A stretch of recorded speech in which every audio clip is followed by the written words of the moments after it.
Hi everyone, it's Az here from HeelvsBabyface. This weekend's box office has been lit up by a franchise which is 40 odd years old. The Super Mario Brothers animated movie destroying the box office this week, and not just that, destroying any animated Disney movie that's come out. Now we're going to look at some movies, we're going to look at some movers, we're going to look at some shakers, we're going to look at some failures. And there does tend to be a trend on the movies that are doing well and the movies that are not doing so well. But first of all, let's do some comparisons here. Here it is, Super Mario Brothers, 378 million, rounding up. Is that okay? Good. Weekend. Now, this is a 5-day weekend, inverted commas, because it's Wednesday, Thursday, Friday, Saturday, Sunday. You could almost say it's going to be a 6-day because tomorrow, of course, is Easter Monday. And so we'll probably do another phenomenal day at the box office then as well. But domestically, it's already soared.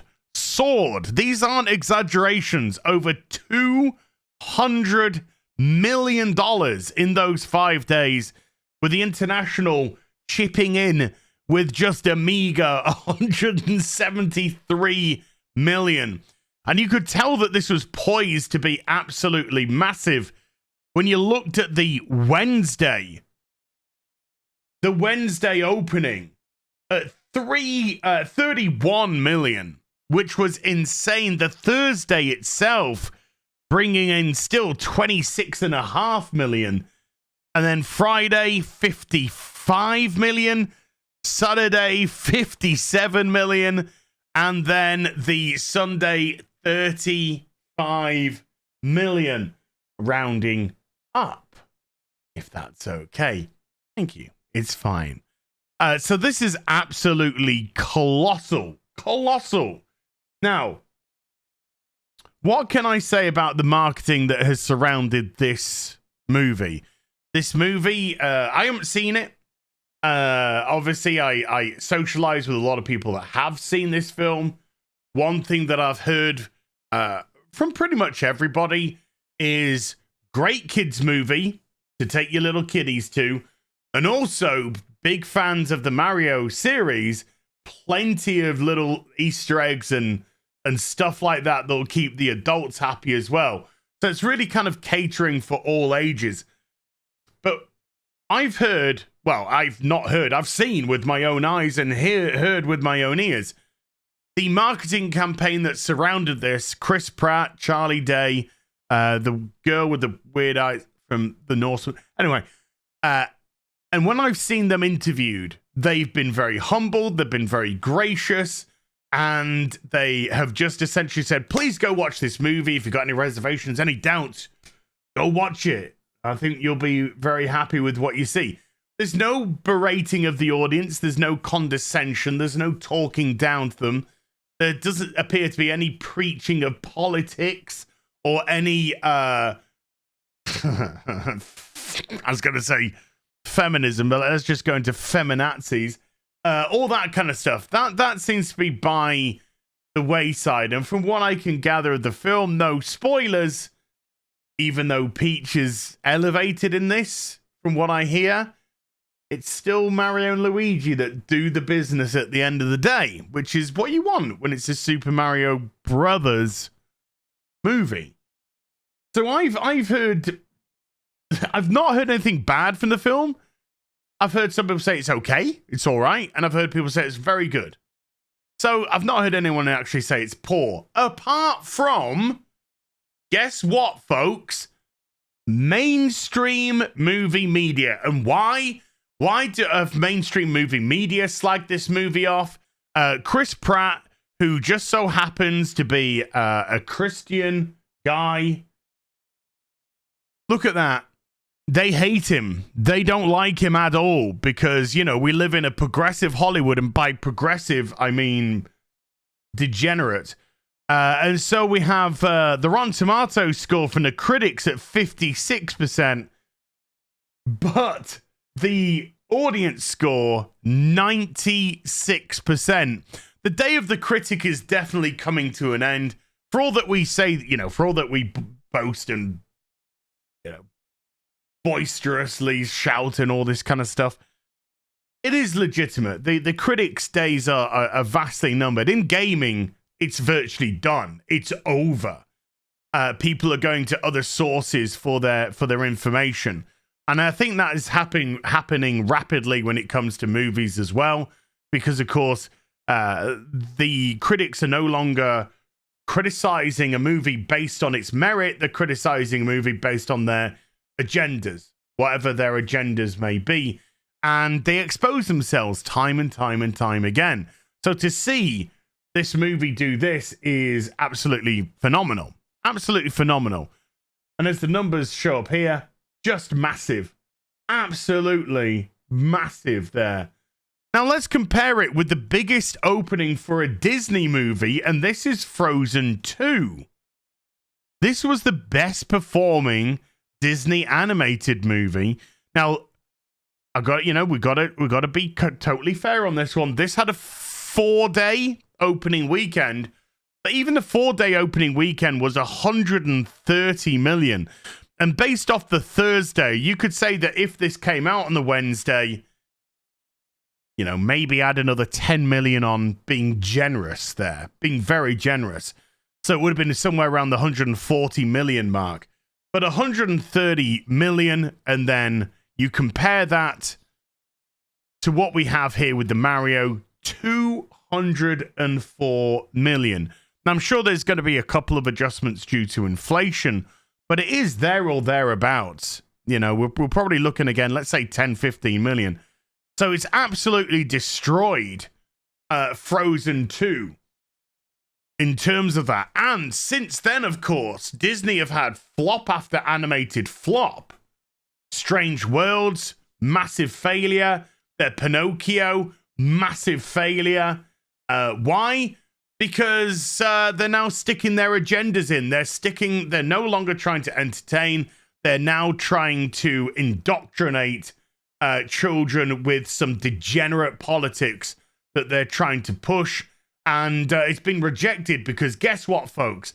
The vast majority of the world are decent people. Decent people that don't buy into this crap. But the people who have the power are the ones that have the power over the media. They have the power over the televisions, the movies. And so we see it pushed and we see it bombarding us from all sides everywhere. But the simple reality is you go out into the world and most people are telling her, off. That's what would happen. Good. Now let's look at another couple of movies that are doing all right, shall we? Well, one more movie that's doing all right. John Wick 4. John Wick Chapter 4, 269 million worldwide. On a budget of 90 million, let's say this has to make somewhere in the region of 200 million to break even. This is turning over a nice little profit. And a movie like John Wick Chapter 4 is probably going to do very well on Blu-ray sales, 4K sales, DVD sales, whatever format you get it on, which will boost the end result for how much money this movie actually made. Whereas I don't actually see that happening with certain other movies. But John Wick is one of those franchises that will do that. So a movie that's, I say, within a reasonable budget of 90 million, turning over a nice, tidy profit. We, of course, have been spoiled by billion-dollar movies everywhere. These massive blockbusters that you tend to forget that smaller movies that come out, not necessarily independent, but smaller movies that come out can turn themselves over a tidy little profit, which will then allow that studio to then create something different. Remember, the Joker movie was on a 50 million budget, and that ended up taking nearly 1.1 billion worldwide without a Chinese release, which also led to the Joker 2 sequel, which is being filmed right now with Lady Gaga as Harley Quinn. And okay, but let's have a look at some movies which aren't also Sorry, another reason why I picked this John Wick as an example is, how has this movie been marketed? Well, Keanu Reeves comes on camera, exceedingly humble man. His cast, his crew, they come on camera. They have nothing but wonderful things to say about Keanu Reeves, about the process, about the film. Again, not berating their audience, not speaking down to their audience, not belittling their audience, talking about the film, bigging up the film. And again, John Wick 4, movie with none of that crap, intersectional crap, political crap. Just a great ass action movie. Saw it at the cinema myself. I loved it. I thought it's fantastic. We'll certainly get this on 4K when it comes out on 4K.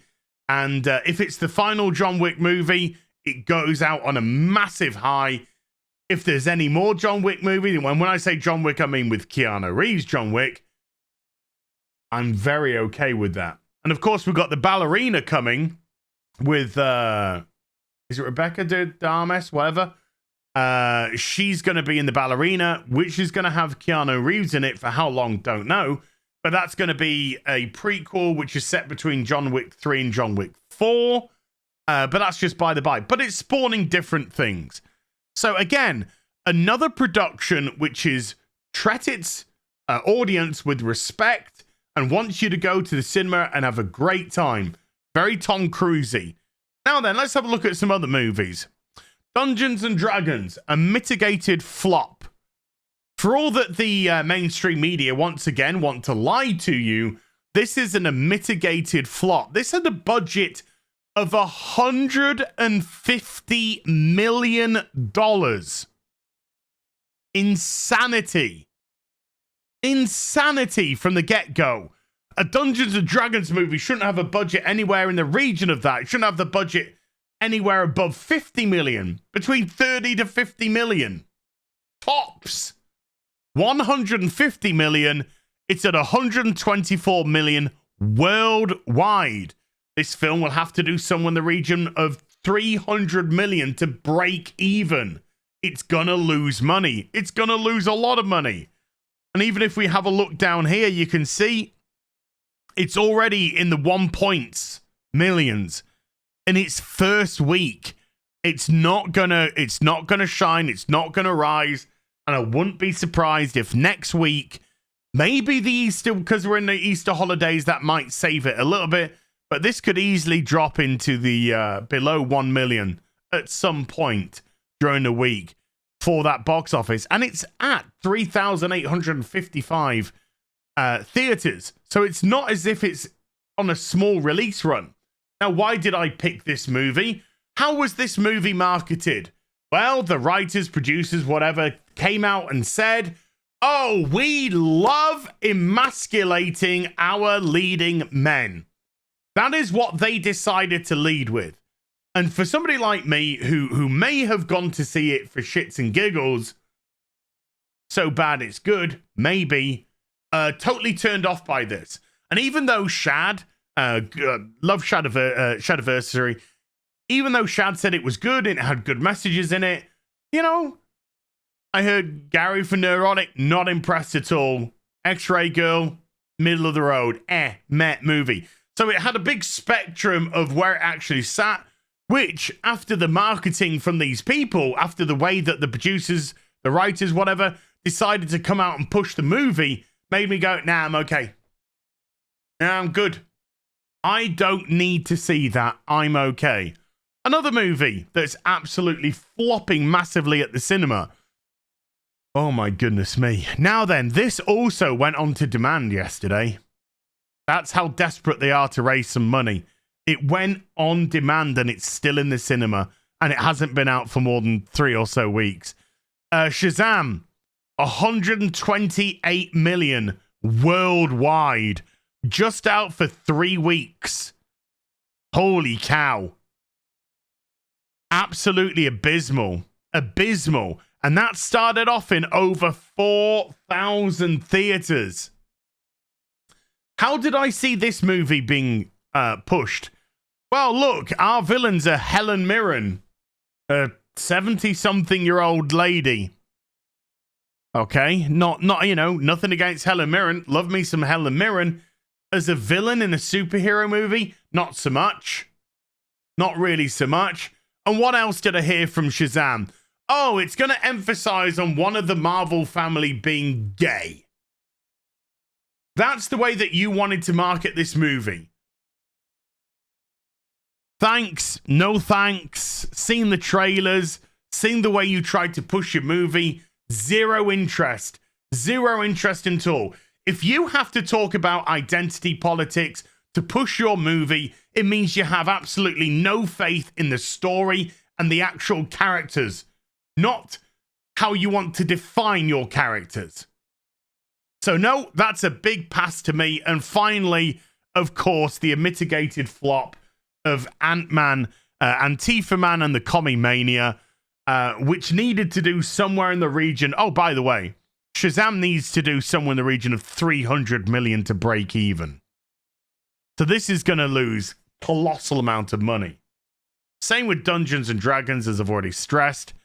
Ant-Man and the Commie Mania needs to do somewhere in the region of 600 million to break even. And that could be being a bit generous as well. So this is going to lose 100 million, no problem. No problem at all. And again, it's just died a death, and now it's only in 502 theaters after 50 days. A movie which has just fallen apart. And how was this advertised? Just as a CGI mess. A CGI mess. Instead of Ant-Man being pushing his daughter, people want to go, what if they want to see an Ant-Man movie? They want to see Ant-Man. They don't want to see him play second fiddle to Michelle Pfeiffer. They don't want to see him play second fiddle to some god-awful actress playing his daughter.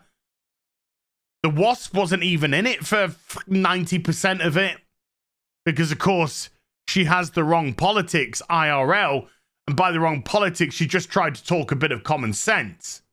Which is, of course, rare nowadays, not so common. So the ways in which movies have been marketed to the public versus the way that other movies come and have a good time, says Mario. Thank you for watching our movie. Come watch a great action movie versus emasculated leads, old biddies and gay, communism and women and